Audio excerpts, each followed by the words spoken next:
दोस्तों नमस्कार, हाजिर है एक बार फिर से आज की बड़ी और ताजा खबरों के साथ। बस आपसे निवेदन है, कृपया वीडियो को लाइक कर दें, चैनल को सब्सक्राइब कर लें और घंटी बटन भी दबा दें। यही पहली बड़ी खबर है। सोनिया गांधी ने दशहरे पर कर्नाटक मंदिर में की पूजा, आज भारत जोड़ो यात्रा में होंगी शामिल। ये आपको बता दें कि कांग्रेस की अंतरिम अध्यक्ष सोनिया गांधी भारत जोड़ो यात्रा के दौरान और पार्टी के लिए नए अध्यक्ष चुने जाने से पहले कर्नाटक दौरे पर हैं। इसी बीच उन्होंने देश में मनाए जा रहे दशहरा के अवसर पर पूजा अर्चना की। वो आज भारत जोड़ो यात्रा में शामिल होंगी। लंबे समय के बाद सोनिया गांधी पार्टी के किसी सार्वजनिक कार्यक्रम में भाग ले रही हैं। स्वास्थ्य कारणों के चलते वो पिछले कुछ चुनावों में प्रचार भी नहीं कर सकी। आपको बता दें कि आज कांग्रेस की अंतरिम अध्यक्ष सोनिया गांधी भारत जोड़ो यात्रा में शामिल होंगी।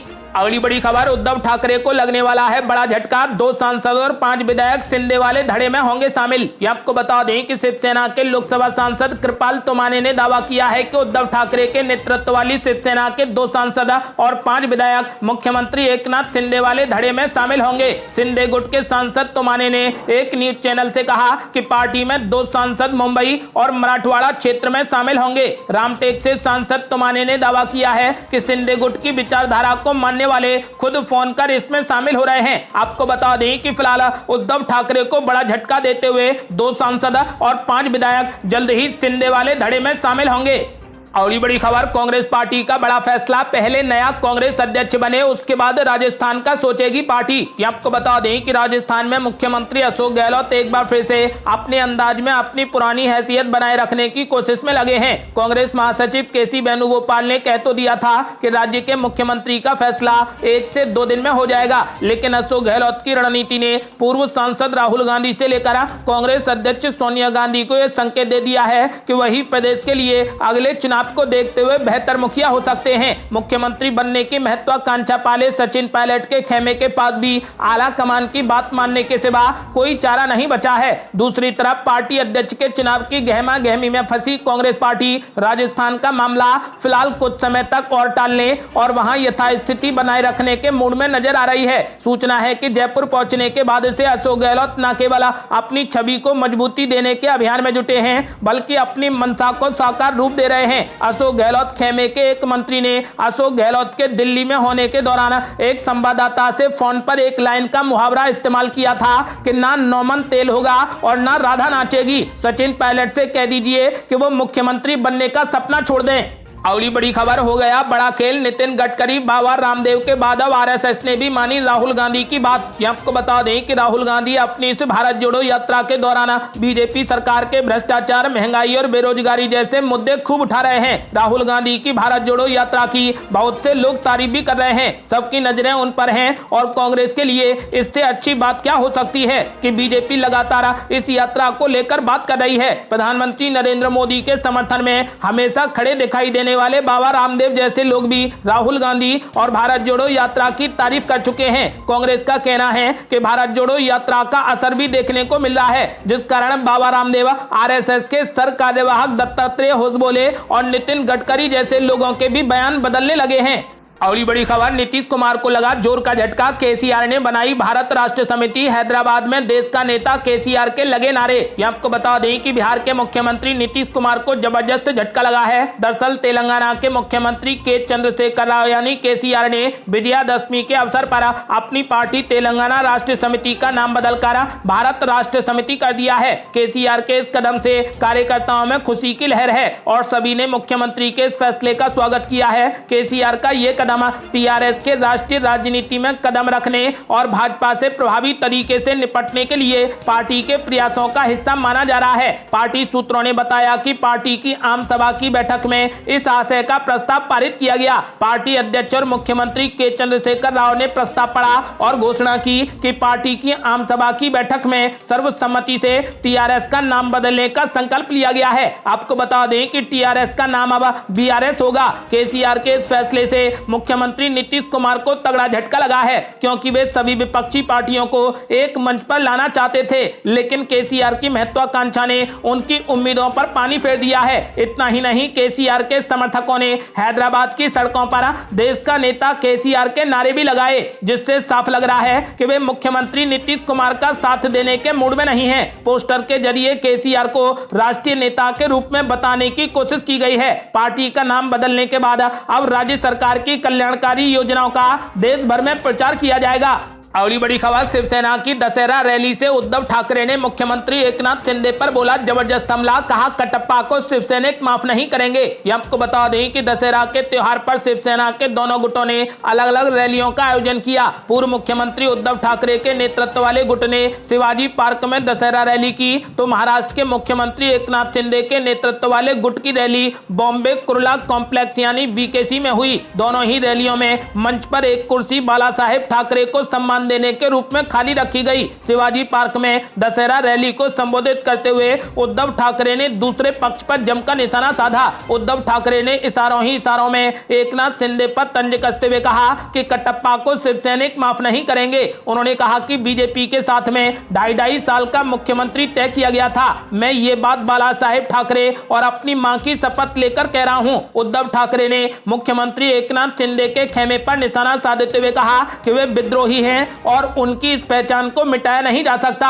उन्होंने कहा कि मैं उन्हें गद्दार कहूंगा, वे गद्दार हैं। मंत्री पद कुछ दिनों के लिए होता है, लेकिन गद्दार की मोहर जीवन भर के लिए होती है। उद्धव ठाकरे ने कहा कि उन्हें बीजेपी से हिंदुत्व सीखने की जरूरत नहीं है। उन्होंने कहा कि सिर्फ इसीलिए कि हमने बीजेपी के साथ गठबंधन तोड़ दिया है, इसका मतलब ये नहीं कि हमने हिंदुत्व छोड़ दिया है। मैं आज एक हिंदू हूं और हमेशा के लिए हिंदू रहूंगा। आपको बता दें कि फिलहाल उद्धव ठाकरे ने साफ कर दिया है कि कटप्पा को कभी भी शिवसैनिक माफ नहीं करेंगे।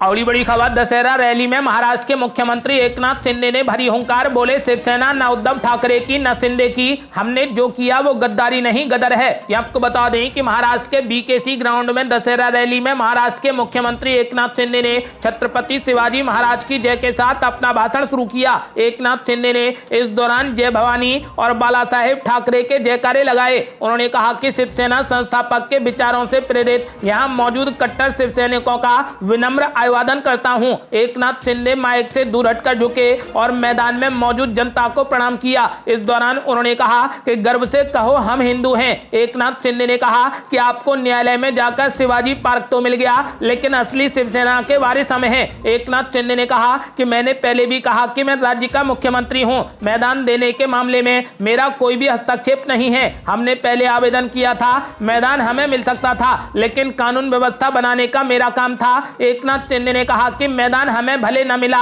लेकिन शिवसैनिक संस्थापक बाला साहेब ठाकरे के विचार हमारे साथ हैं। शिंदे ने रैली में मौजूद शिवसैनिकों से कहा कि बाला साहेब के विचारों को आपने समर्थन किया। हमने शिवसेना को बचाने के लिए बाला साहेब के विचारों के लिए खुलकर ये कदम उठाया। हमें पूरे राज्य में लोगों का भारी जन समर्थन मिल रहा है। एकनाथ शिंदे ने कहा कि हर जगह छोटे बड़े महिला बुजुर्ग सभी का समर्थन मिल रहा है। एकनाथ शिंदे ने कहा कि अगर हमने बेईमानी की होती तो क्या इतनी संख्या में लोग यहां मौजूद होते। हमने जो किया इस राज्य के हित के लिए किया। शिवसेना ना उद्धव ठाकरे की है ना एकनाथ शिंदे की है। ये शिवसेना सिर्फ और सिर्फ बाला साहेब ठाकरे के विचारों और यहां के शिव सैनिकों की है। एकनाथ शिंदे ने कहा कि पिछले महीने में हमें गद्दार और खोखे कहा गया। तीसरा कोई और शब्द ही नहीं। हाँ, गद्दारी हुई है, लेकिन वो गद्दारी 2019 में हुई है। जो चुनाव हमने लड़ा था उसके बाद जो गठबंधन हुआ उसमें बाला साहेब के विचारों के साथ गद्दारी हुई। जिन लोगों ने बीजेपी शिवसेना को मिलकर वोट किया था उनके साथ धोखा हुआ। लोगों ने गठबंधन के नाम पर मतदान किया था। लोगों की अपेक्षा थी कि बीजेपी और शिवसेना गठबंधन की सरकार बनेगी। आपने महाराष्ट्र की जनता के साथ गद्दारी की और आप हमें गद्दार कह रहे हो। हमने जो किया वो गद्दारी नहीं बल्कि गदर है।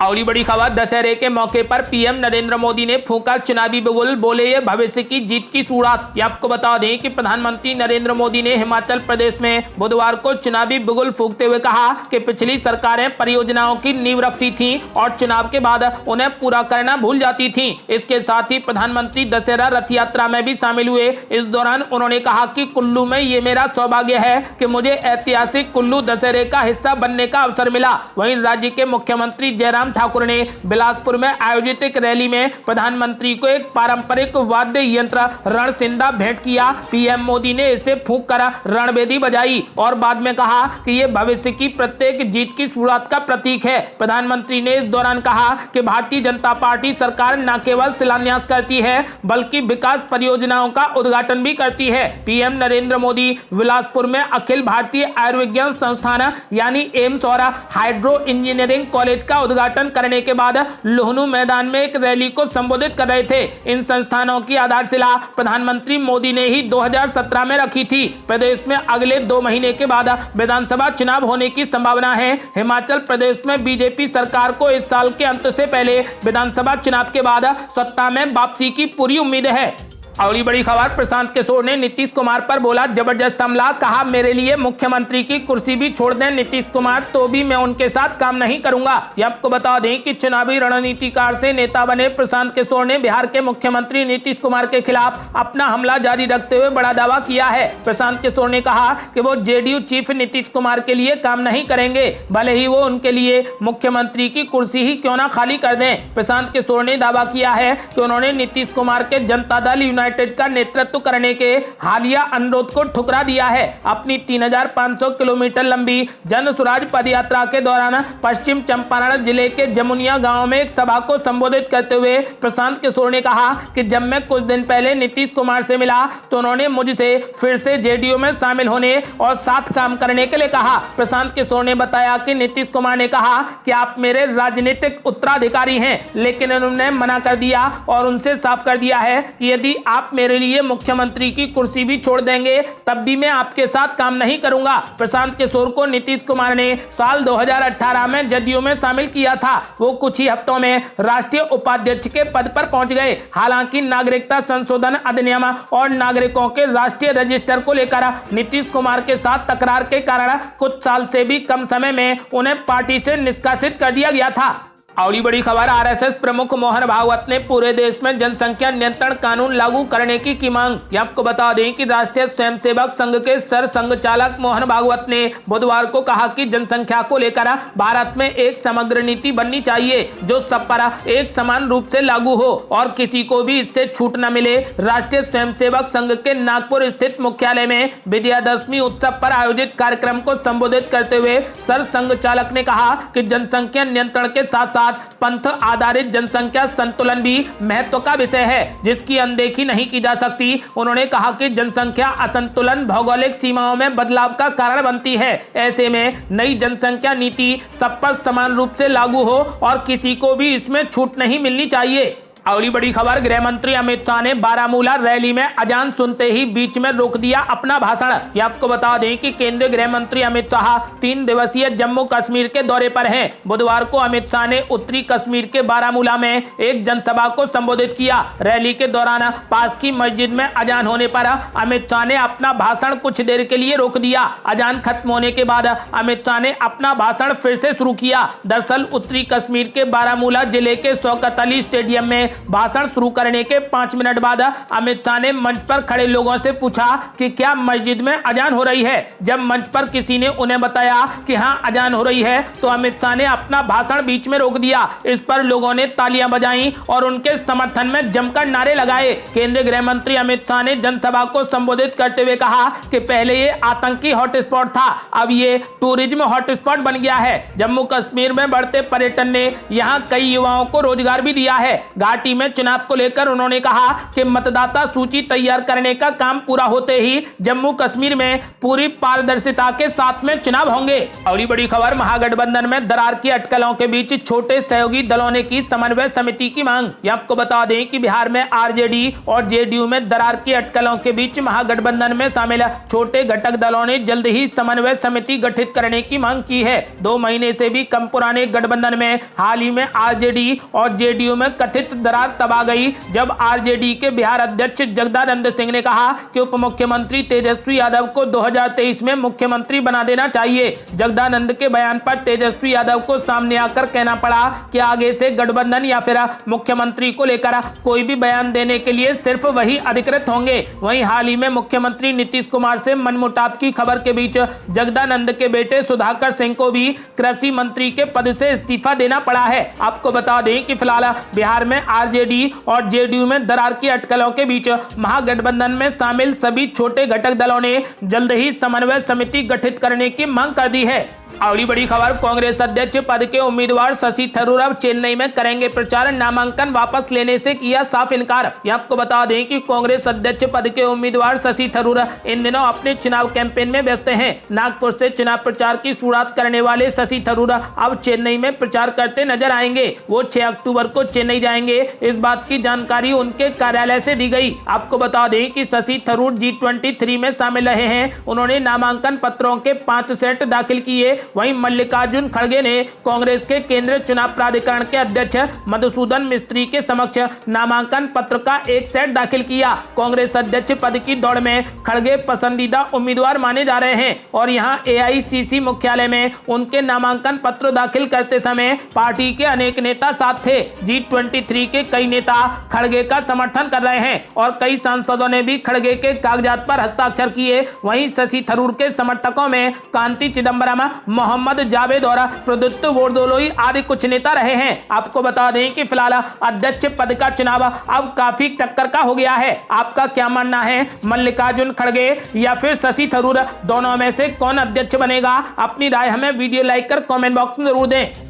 और बड़ी खबर, सपा संरक्षक मुलायम सिंह यादव की हालत अभी भी बेहद नाजुक। ये आपको बता दें कि सपा संरक्षक मुलायम सिंह यादव की हालत अभी भी नाजुक बनी हुई है। उनके हेल्थ पैरामीटर्स में हर रोज उतार चढ़ाव जारी है। इसी वजह से उनका वेंटिलेटर सपोर्ट नहीं हटाया जा रहा। वहीं नेताजी को बेहतर इलाज उपलब्ध कराने के लिए दिल्ली एम्स और लखनऊ के एक्सपर्ट को भी बुलाया गया। सपा संरक्षक मुलायम सिंह यादव की तबीयत पिछले कई महीनों से खराब है, लेकिन रविवार को उनकी हालत ज्यादा गंभीर हो गई। ऐसे में मेदांता अस्पताल के डॉक्टरों ने उन्हें आईसीयू में शिफ्ट किया। इस बीच काफी प्रयास के बावजूद मुलायम सिंह यादव के हेल्थ पैरामीटर में अप एंड डाउन बना हुआ है। आपको बता दें कि फिलहाल डॉक्टरों के अनुसार अभी भी मुलायम सिंह यादव की हालत बेहद नाजुक है। ये थी अब तक की बेहद बड़ी खबरें। यदि आप भी मानते हैं कि कांग्रेस के लिए एक मजबूत अध्यक्ष मिलना चाहिए तो अपनी राय हमें वीडियो लाइक कर कमेंट बॉक्स में जरूर दें। यदि आपने अभी तक हमारे चैनल को सब्सक्राइब नहीं किया है तो कृपया चैनल को सब्सक्राइब कर घंटी बटन जरूर दबा दें। जल्दी मिलते हैं बड़ी अपडेट के साथ,